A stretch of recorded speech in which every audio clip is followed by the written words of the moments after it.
ব্লগটা আসলো আমার ঠাম্মার শ্রাদ্ধের দিনের ব্লগ। ভাবছিলাম যে ব্লগটা আপলোড করতাম না, তারপরে ভাবলাম যে না, ভিডিও যখন আসে তো ওই দিনের ব্লগটাও আপলোড করে দিই। তো তোমরা হয়তো কয়েকজনে জানো, আর কিছু মানুষ নাও জানতে পারে, আমি কিন্তু শিলচরের না, আমাদের বাড়ি হলো বর্ধমান। আমরা শিলচরে থাকি, ছোটোর থেকেই আসি, কিন্তু আমাদের বাড়ি ঘর সব রিলেটিভস বেশিরভাগ সব বর্ধমানের। তো আমি যদি ব্লগ আপলোড করি তো আমার ঠাম্মার সাইডের, দাদুর সাইডের, মানে আমার বাবার সাইডের যারা রিলেটিভ আছে তারা সবাই ওইগুলো দেখতে পারে। আর ল্যাঙ্গুয়েজ বুঝতে একটু অসুবিধা হয়, কিন্তু তারা দেখে। আর আমার ঠাম্মা যে হঠাৎ করে এইভাবে যাইব কি, আমরা কেউই ভাবছিলাম না, কিন্তু তাই পুরো সুস্থ আসলো। ঠিক আছে, তাই অনেক বয়স হয়েছে, কিন্তু এইভাবে যাওয়ার কিন্তু আসিল না। আর এই ব্লগ বানাবার আইডিয়াটা কিন্তু আমার ঘরের মানুষই দিছিল, কেন কি ব্লগের মাধ্যমে অনেক কিছু আমাদের কাছে থাকি যায়। যেমন 10 বছর পুরানা জিনিসও ব্লগের মধ্যে দেখলে আমার মনে পড়ে, হ্যাঁ তখন এগুলা জিনিস হয়েছিল, এইগুলার লিগেও কিছুটা ব্লগ বানানি। যাই হোক, তো ওই দিন তো সকাল থেকে শ্রাদ্ধের কাজ শুরু হয়ে গেছে। এইখানে আমার ঠাম্মার ফটো আছে, তোমরা দেখতে পারবা। কাজ তো অনেকেই আসলো ওই দিন। আর এখানে দেখো আমার বাবা ভিডিও বানায়। আমার বাবা ভিডিও বানাইতে খুবই ভালো পায়। বাবার থেকেই কইতে গেলে আমি ব্লগিং শিখছি, যদিও বাবা ব্লগিং করে না। আচ্ছা যাই হোক, তো এখানে দেখো, এখানে কিছু একটা মানে নিয়ম চলে। তো আমরা ঘরের মানুষ যারা যারা আসি, বলতে আমি, আমার বাবা, মা, দাদু, আর এখানে আমার পিসিও আসুন।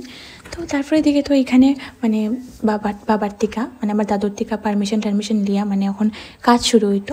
তো ওইগুলা কাজ শুরু করে এখানে। আর তারপরে দিকে তো অনেক সময় লাগে যায় শ্রাদ্ধর কাজ, মানে 4-5 ঘন্টা তো লাগিয়েই যায়। তো এখানে তো বাবা বইছেন কাজে, আর মানে একটু সবাই ইমোশনাল হয়ে গেছে, কারণ এটাই ঠাম্মার শেষ কাজ। এখানে আমার বাবাও খুব বেশি ইমোশনাল। দাদু তো আর কিতাই কইতাম, দাদুর তো কথাই বন্ধ হয়ে গেছে, দাদু এখনো বিশ্বাসই করতে পারেন। জাস্ট চাওয়াটা দেখো কিরকম চাই রয়েছে আমার দাদু আমার ঠাম্মার ফটোর দিকে, খারাপও লাগে। তারপরে আই গেছে এখানে আমার দিদা। তারপরে যারা যারা আবার আসলো তারা সবই আই গেছে। আমার দিদির হাজব্যান্ড, তারা আমার দুই দিদির হাজব্যান্ড, তারা সবাই আই গেছে। আর এইখানে হইলো বিষ্ণু পূজা চলে। বিষ্ণু পূজার পরে মানে ঘরের ভিতরে বিষ্ণু পূজা চলে। বিষ্ণু পূজার পরে এখানে গীতা পাঠও শুরু হয়ে গেছে। তো আমার গীতা পাঠ আমি অনেক সময় দাঁড়ায় শুনতে আসলাম, কেন কি এটা একটা ভালো জিনিস। তো এইখানেই আমরা আসলাম। আর বাইরে তো ওইগুলা শ্রাদ্ধের কাজ চলতে আসলো, পুরোহিত অনেকজন আসলো, মানে এক একজন এক একটা জিনিস করে। আর তারপরে তো এখানে আমরা ঘরের যারা আসলাম, দিদিরা, মা, আমরা ওইখানে মানে বইয়া আমরা গীতা পাঠ শুনতে আসলাম। তারপরে আমরা তো এখানে আসলাম দেখে সাধ্বীকে কেউ খুঁজিয়া পান না। আর হে খানদের তারপরে তো আমি গেছি এখানে, তারে কুলে লইলাম। আর হে তো বাবার এখন চিনেরই না, বাবারে পুরো সকাল বদলে গেছে বাবার। আর এখানে তো প্রণাম করলাম, করিয়ার পরে দিকে এখানে প্রসাদ খাইলাম, পূজার বিষ্ণু পূজার যেগুলো প্রসাদ আসতো। তারপরে আস্তে আস্তে খাওয়া দাওয়া শুরু হয়ে গেছে। আর প্রথমে তো ব্রাহ্মণরা ভোজন করে, তো এখানে ব্রাহ্মণ ভোজনের যেটা নিয়ম আছে ওইগুলো তো বাবা করিলার।